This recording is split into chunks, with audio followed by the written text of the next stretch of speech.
Is it time to invest in SpaceX Starlink's massive growth? Let's get into it. Hey everybody, welcome back to the channel. Thank you so much once again joining me for tea time. Today we have a little bit of misty morning. So good, so good. Hope you're joining me with your cup of tea, maybe a cup of coffee, hanging out, talking space, SpaceX, Starlink, Linux, all kinds of great tech. Today is going to be kind of an investment discussion today. Now, let me just preface this entire video with I am not an investment specialist. That's not what this channel is all about. We do tech here, all right? So everything that I tell you, take it all with a grain of salt, okay? This is my research, and make sure you do your due diligence before you invest in anything, all right? So today we're going to be talking about SpaceX and SpaceX Starlink and the mega growth that has been going on with them. And people are seeing it and they're like, well, how do we get involved in it?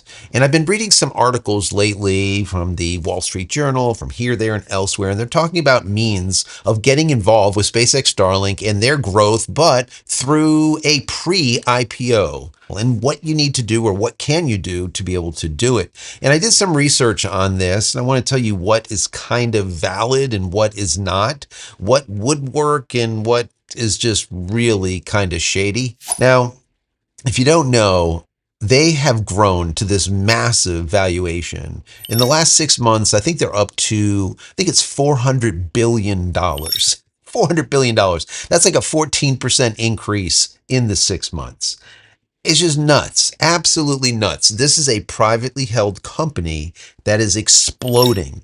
There's not too many out there that have done that, and this is definitely one of them. And the investment community is taking notice of it, and rightfully so. I said it since the very beginning. If there was a way for me to invest in it 4 years ago, I would have, because I knew how big this was going to be. You can go back 520 videos ago, like I said, 50 months ago or so, and you'll see I said it over and over and over, and how big this is. People didn't realize it. When I came on board, there was 112,000 of us out here using SpaceX Starlink. Now there's over 6 million. So it's a ton. It's just a ton of people. It's absolutely crazy.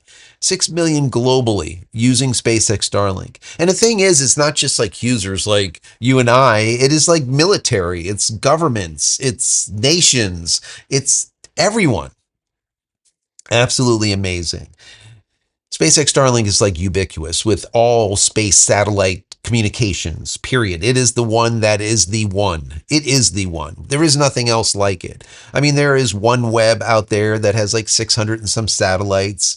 SpaceX Starlink has 8,000 plus. You have Jeff Bezos over there with his 57 satellites instead of 8,000. Okay. You have very few alternatives, and OneWeb is probably the biggest, and it's still just minuscule compared to the size of SpaceX Starlink, right? So their revenue in 2025 is expected to hit like $16 billion. I mean, it's just crazy the amount of money that they're making in comparison to when they started. You know, in 2022, they were just negative. They were launching and launching and launching, and they were not making money. But it started coming up to a point where it was break even. And now, once again, like I said, 16 billion for 2025. And that's just growing. It is growing. As the number of users are growing is the same way that they are growing in the amount of money that they're making. I will speculate right now that in 2026, before the end of 2026, we will see just under 10 million users, which is incredible to me. Absolutely incredible. From such a small, tiny business to this massive thing that is once again known throughout the entire planet. Unlike a lot of companies, they are actually sitting on cash. They actually have a treasure trove of cash, like 3 billion, I think, is just sitting there, just in liquidity that just sits there that they can use whenever they need to. They're not upside down. They're not having to worry about external funding. None of that. There's literally just 3 billion sitting there for them to use if they need to. Now, remember, we have Starshield also. We're talking about SpaceX Starlink, but there is Starshield, and Starshield is basically Starlink, but for the government. So they have a lot of government contracts also, and these government contracts pay a lot of money. A lot. Space Force's Starshield is going to be one of those contracts that they make a lot on because they're going to be launching a lot of these rockets. On these rockets, they're going to have interceptors, which will be the basis of our Golden Dome. Very similar to what you see in Israel with their Iron Dome. We will have the Golden Dome here over the US. And once again, it takes a lot of rockets to put a lot of these satellites on orbit, and SpaceX has the contract for it. It's just absolutely massive. We also can't forget about Crew Dragon. Now, Crew Dragon has been the only way that US can get to the ISS. That is it. There is no other launch capability. If we want to get our astronauts to the ISS, we would have to go through Russia or someone else to be able to put them there, get a ride share or whatnot. Whereas right now with SpaceX, Crew Dragon drops off any type of materials they need, cargo. It's not an issue. And it became not an issue when SpaceX got involved. So this is really, really big because remember, these are once again government contracts.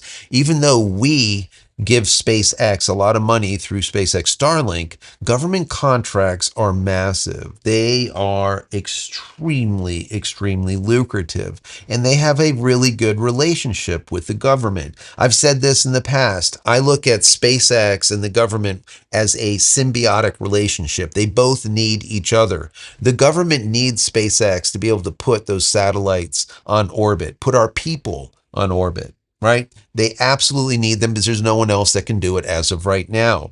Whereas SpaceX needs the government too, because like I said, even though they make a lot of money on SpaceX Starlink, they make a lot of money on government contracts. So once again, it is that symbiotic relationship. You know, the president over there at SpaceX, Gwen Shotwell, has talked about this in the past, and she said, you know, our dominance is dominance due to us actually doing a really good job. It's not dominance because people just think that we're doing a good job. We are actually doing it.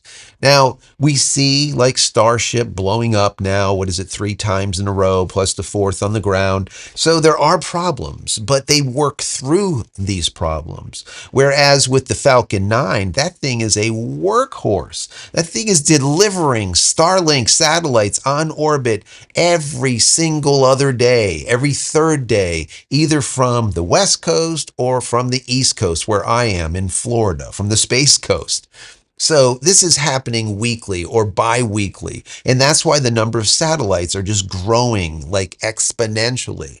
Once again, over 8,000 satellites. Now, a lot of you guys are saying, well, how do I invest in SpaceX? How do I do it? What do I need to do? I'm kind of not really interested in Tesla anymore because Tesla, we see, dropped about 13% in first quarter or something because obviously people were losing it for a while because Elon was very political and people get, you know, bent out of shape. They don't see the actual company, they see the man. And I've always said this, being a salesperson for all my life, you know, people do not buy products. People buy people. That's just simply how it is. You either like the person or you don't. You like the company or you don't. And what ends up happening is people associate themselves with the head of the company, let's say. I remember when Steve Jobs was over there with Apple, people just loved Jobs, even though he was an ass, but that's a whole another story. But they just loved him. They liked his innovation. They liked his delivery. They liked when he did a keynote speech. They were like on the edge of their chair. Like, what is Steve going to release now? They just loved it. He was a storyteller. He did a really good job at it. And I find the same thing that holds true, for example, with Elon Musk. People either like him or they absolutely hate him. He's very polarizing, almost like the president right now. Same thing. You either like him or you absolutely hate him, right? That's just the way it is. Some people are like that. So that's what's going on here with Tesla right now. That's why a lot of you guys are pulling out of Tesla and saying, you know what? I don't want to invest in it because it's going down the tubes. Even though, in my personal opinion, you're being very myopic and just looking at what is going on right this second, very closed-minded, because I can tell you Tesla is not about cars. Tesla is about robots. That's where the money is going to be made. So remember what I'm saying here, mark it down, put it in your calendar, okay? Very, very important information. Tesla is not about cars. Tesla is about robots. Now, when it comes to investing here, let me start out by saying the way to truly get involved in SpaceX Starlink would be if you were extremely rich and you're able to go into the private market and purchase stock. Let's say on the NASDAQ private market, and you are able to get in there and buy stock. Maybe buying stock from a current worker at SpaceX Starlink that actually has stock, or at SpaceX, or someone like that, right? And now you're talking about hundreds of thousands of dollars, right? You need to be in the know. You need to be able to get in there.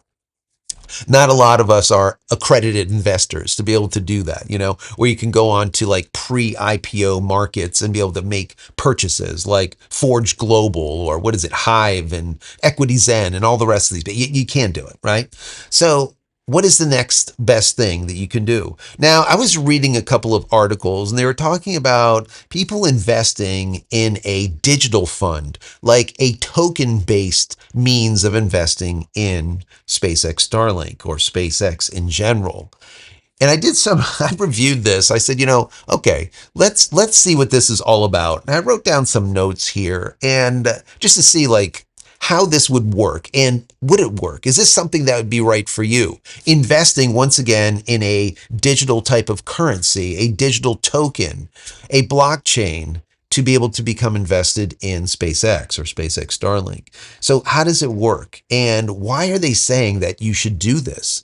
My personal opinion with digital currency, even though Bitcoin, for example, is doing so well, when I could have got involved, it was like $26,000. Now it's like, what, 136,000 or some stupid amount, right? So, I'm kind of stupid for not investing, I suppose, in it. But I've never been a fan of it because digital currency is kind of like digital farts, right? They don't really exist. They only exist if there's someone there to say that they exist. And the value is only the value based on what people perceive it to be, because there's nothing there. Once again, it's digital farts. So I'm not really a fan of it, okay? I'm not a fan of it. But what I was hearing is there's people that are buying this on the blockchain and buying a token for it. Like, for example, through a platform like Republic or something like that, where you would be able to buy a portion of SpaceX Starlink or SpaceX in general. And how does that work? How does that work? Basically, the company or the entity would purchase, maybe they have that insider connection, like I said, a specific number of shares, and then they would resell portions of the shares, little slivers, to you.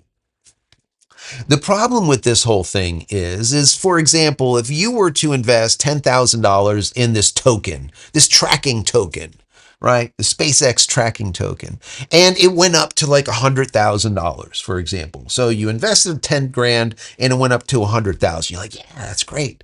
Well, not really, because it really doesn't have any value at all. There's no like market for it. You'd have to find someone to sell it to if you could. The liquidity is not there, right? So then what do? You basically are rich on paper. You really can't get rid of it. And supposedly how it would work is if you did have that sliver, once SpaceX went public, then you would get your money. But until they went public, you don't see any of the money. It just sits there, once again, virtual farts. And if there was some type of delisting that happened to that token, well, guess what? All those funds are just frozen. They're basically non-existent, and it's worth absolutely nothing. Zero. Absolutely nothing. So once again, can you do it? Can you purchase a token and get involved in SpaceX as of today? Yeah. You can, like I said, through the Republic or through these other entities. Can you do it? Yes, you can. But is that the true way? Is that a good way to do it? In my personal opinion, I don't think so. I just simply don't.